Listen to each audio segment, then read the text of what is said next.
Hello viewers, welcome to Shobha's Kitchen. இன்னைக்கு Shobha's Kitchenல ஒரு வித்தியாசமான ஒரு ரெசிபி பார்க்க போறோம். அதுக்கு பேரு தஹி ஆலு. இதுக்கு வேணுங்கிற இன்கிரிடியன்ட்ஸ் லிஸ்ட்டை ஒரு ஃபுல் லிஸ்ட்டை எடுத்து ஸ்க்ரீனில் உங்களுக்காக போட்டிருக்கேன்.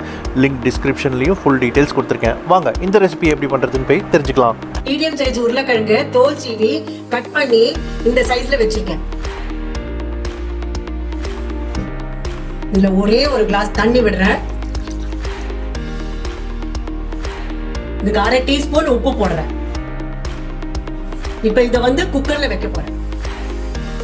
இத குக்கர்ல வைக்கிறேன். இது ஹை ஃப்ளேம் வச்சு ஒரே ஒரு விசில் வர வரைக்கும் வைக்கணும்.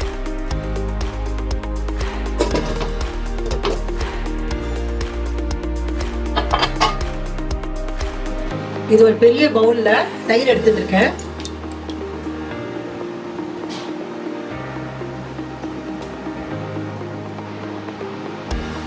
அரை டீஸ்பூன் காலா நமக் போடுறேன். 1 டீஸ்பூன் காஷ்மீரி சில்லி பவுடர் போடுறேன். 1/4 டீஸ்பூன் மஞ்சள் பொடி, 1/2 டீஸ்பூன் தனியா பொடி. இதெல்லாம் நல்லா ஒன்று சேர்த்து கலந்துக்கலாம். இது நல்லா மிக்ஸ் பண்ணியாச்சு. இது ஒரு விசில் ஆஃப் பண்ணி ஒரு 10 நிமிஷம் ஆச்சு. இப்போ குக்கரை ஓபன் பண்றேன்.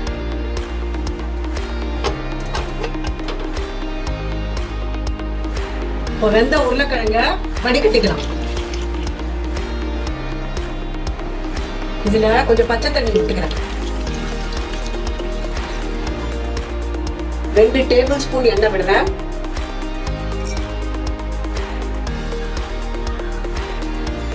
ஒரு டீஸ்பூன் ஜீரகம் போடுறேன்.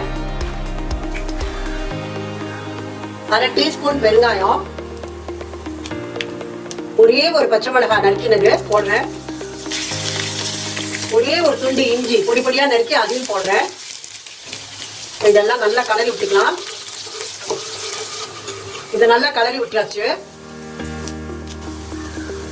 ஒரே ஒரு வெங்காயம் பொடி பொடியா நறுக்கி வச்சிருக்கேன், அதை போடுறேன். இதுல இது நல்லா ஒரு 2 நிமிஷம் கலரி விட்டுக்கலாம். இது நல்லா கலரியாச்சு. இப்ப தயிரை விடலாம். இதுல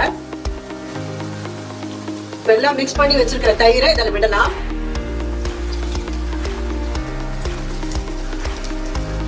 இதை நல்லா கலரி விட்டுக்கலாம். இதை நல்லா மிக்ஸ் பண்ணியாச்சு.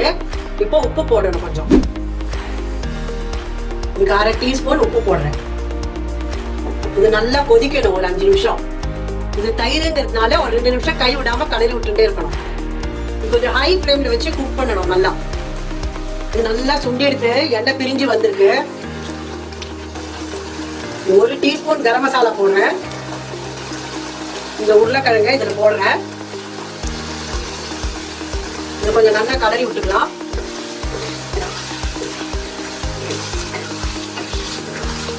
இது நல்லா கலரியாச்சு. இதுக்கு 1 கிளாஸ் தண்ணி விடுறேன். இது நல்லா கலரி விடலாம்.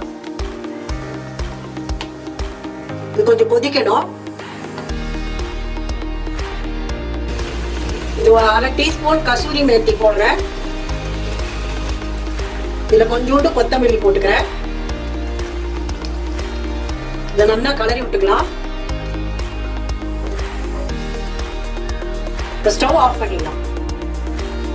இது ரெடி ஆயிடுது. நீங்க வீட்டுல ட்ரை பண்ணிட்டு எப்படி வந்திருக்குங்கிறது உங்க கமெண்ட்ஸை சொல்லுங்க. இந்த தஹி ஆலு ரெசிபி இப்போ ரெடி ஆகிடுது. இது உங்களுக்கு பிடிச்சிருக்கும்னு நான் நம்புகிறேன். இதை வீட்டில் ட்ரை பண்ணிவிட்டு உங்களுக்கு எப்படி வந்திருக்கு அப்படிங்கிற கமெண்ட்ஸு கீழே கமெண்ட் பாக்ஸில் சொல்லுங்கள். அதோட உங்களோட சஜஷன்ஸ் அண்ட் ஃபீட்பேக்கையும் கீழே சொல்லுங்கள். இந்த வீடியோ பிடிச்சிருந்தா லைக் பண்ணுங்கள், ஃப்ரெண்ட்ஸ் அண்ட் ஃபேமிலியோட ஷேர் பண்ணுங்கள். ஷோபாஸ் கிச்சனை மறக்காமல் சப்ஸ்கிரைப் பண்ணுங்கள். பக்கத்தில் இருக்கிற பெல் ஐக்கானை ப்ரெஸ் பண்ணுங்கள்.